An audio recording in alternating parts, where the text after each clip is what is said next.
আসসালামু আলাইকুম। আমি চলে আসলাম আপনাদের মাঝে। একটি কড়াই বসিয়ে দিয়েছি চুলোতে। এখন দিয়ে দিলাম সয়াবিন তেল। তেলটা আমার গরম হয়ে আসছে। এখন দিয়ে দেব কাঁচামরিচ, রসুন, পেঁয়াজ কুচি একসাথে। তবে কাঁচামরিচের অনেকগুলো নিয়েছি, রসুন এবং পেঁয়াজও অনেকগুলো নিয়েছি। একসাথে আমি ভালো করে নেড়েচেড়ে ভেজে নেব। এখন দিয়ে দেব স্বাদ মতো লবণ। যে যেখান থেকে আমার ভিডিওটা দেখছেন অবশ্যই লাইক, কমেন্ট, শেয়ার, সাবস্ক্রাইব করে দিবেন। আপনাদের একটি লাইক, একটি কমেন্ট আমার আগামী ভিডিও দেওয়ার উৎসাহ জাগায়। এখানে নিয়ে নিয়েছি কিছু শাকগুলো আপনারা চিনবেন। এই শাকগুলো আমি ভালো করে ধুয়ে পরিষ্কার করে নিয়েছি। এখন আমি এগুলি চুলোতে বসিয়ে দেব। এখানে সেচি শাক, সেচি শাক, কলমি শাক, বতুয়া শাক একসাথে নিয়ে নিয়েছি। এখন দিয়ে দিলাম শাকগুলো।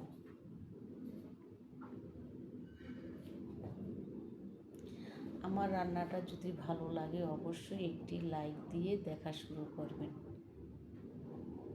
যে টমেটোগুলো দেখলেন সেগুলো আমাদের গাছের টমেটো। শাকটাও অনেকটা সিদ্ধ হয়ে গিয়েছে। এখন আমি একটু নেড়ে চেড়ে নেব।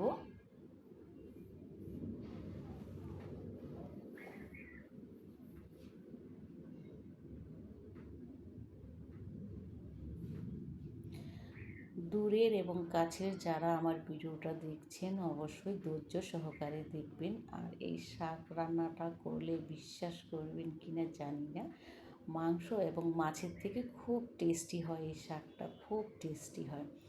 ভাত খেলে আপনার মাছ আর মাংস ধরতে মনে চাইবে না। দিয়ে দিলাম কিছুটা লেবু পাতা। লেবু পাতা দিলে অনেকটা সুন্দর একটা স্মেল আসে। সেই স্মেলের কারণে আরও খেতে খুব টেস্টি লাগে এবং সুস্বাদু লাগে। শাকটা একদম আমি ভাজা ভাজা করে নেব, একটুও পানি থাকবে না। আপনারা খেয়ে দেখবেন, খুবই ভালো লাগে। এভাবে আপনি রান্না করে দেখবেন। আপনারা তো শাক অবশ্যই বাড়িতে রান্না করেন, আমার চেয়েও ভালো করে রান্না করেন, কিন্তু আমার মতো রান্না করে খেয়ে দেখবেন কেমন লাগে। যদি ভুল ত্রুটি হয় তাহলে ক্ষমার দৃষ্টিতে দেখবেন।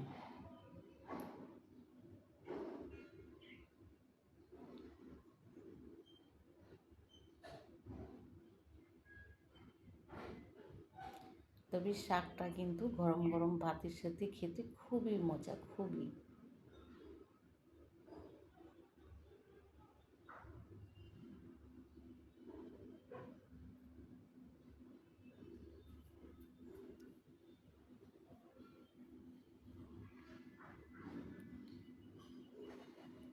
আমার রান্নাটা হয়ে গেছে।